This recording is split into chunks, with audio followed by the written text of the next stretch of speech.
तर्फे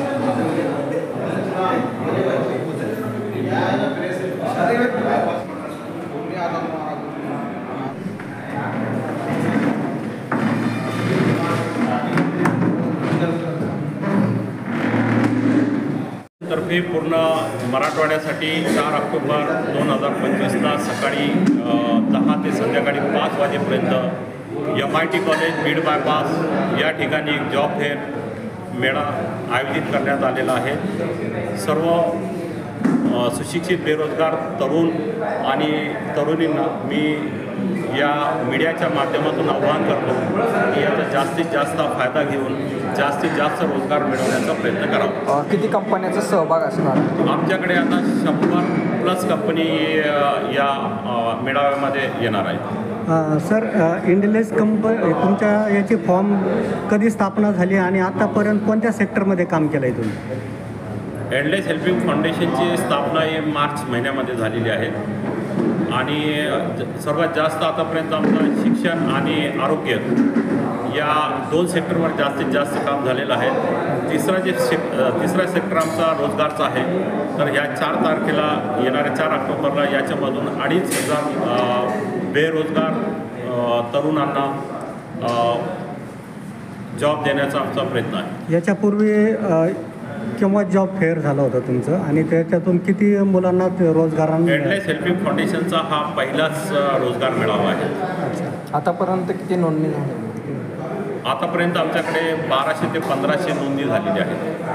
काय आव्हान करसान तुम्ही बेरोजगार लोकांना? ही एक रोजगाराची मोठी संधी एंडलेस हेल्पिंग फाउंडेशनने आपल्याला उपलब्ध करून देण्यात आलेली आहे आणि या सोशल मीडियाच्या माध्यमातून मी आपल्याला आव्हान करतोय की सध्या बेरोजगारी आपल्याकडे वाढत आहेत आणि केंद्र शासनाच्या याच्यावर जास्तीत जास्त भर आहेत की स्वतः आपण रोजगार एम्प्लॉयमेंट ऑफिस असेल किंवा आमचे जे सामाजिक संस्था असेल किंवा फाउंडेशन असेल याच्या मार्फत जास्तीत जास्त लोकांना रोजगार कसा देता येईल याचा आम्ही प्रयत्न करत आहोत आणि जास्तीत जास्त लोकांना आम्ही रोजगार देण्याचा प्रयत्न या माध्यमातून करत आहोत। एक मिनिट सर, एक प्रश्न असा होता कधी याच्यापूर्वी जॉब फेअर जे घेतलेत लोकांनी तर त्याच्यामध्ये कंपनीवाले असे हे करतात का अप्रेंटिसशिप झाल्यानंतर त्यांना काढून टाकतात, तर तुम्ही याचा फीडबॅक घेणार आहे का? मुलं काय करतात त्या कंपनीत आहे का नाही सध्या? एंडलेस हेल्पिंग फाउंडेशनचा हा आमचा एक फार मोठा उद्देश आहे की आम्ही समाजामध्ये जे काम करतोय तर हे फार आम्ही एक लॉंग ड्युरेशनसाठी काम करण्याचा आमचा मानस आहे। याच्यामध्ये जे डाटा आमच्याकडे येईल, जे कंपन्याची रिक्वायरमेंट आमच्याकडे येईल त्या हिशोबाने आम्ही याच्यानंतर याचा पूर्ण फीडबॅक घेणार आहे।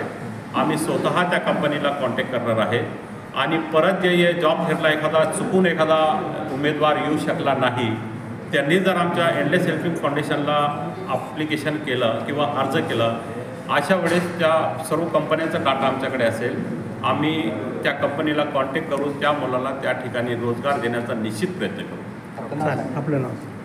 मी Zakir Isaq Patel, vice president endless helping foundation. सी Hakim Patel, director endless helping foundation.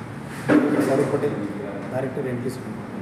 Okay, धन्यवाद। पहिला मुद्दा हाच होता की मराठवाड्यामध्ये एक मोठा संकट आलेलं आहे। त्या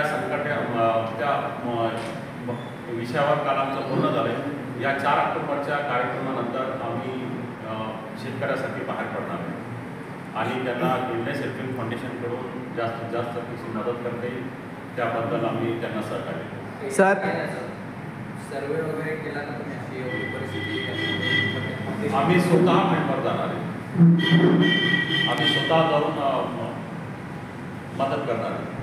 सरकारच्या संदर्भामध्ये शेतकऱ्यांच्याबद्दल असं म्हणते की त्यांना नुकसानीचा मोबदला दिला जातो, परंतु शेतकऱ्यांची योग्य मागणी अशी आहे की कर्जमाफी करा, कारण या मदतीमधून शेतकऱ्यांना पाहिजे तसा फायदा होणार नाही, पण कर्जमाफीतून मात्र शेतकऱ्यांना फायदा होतो।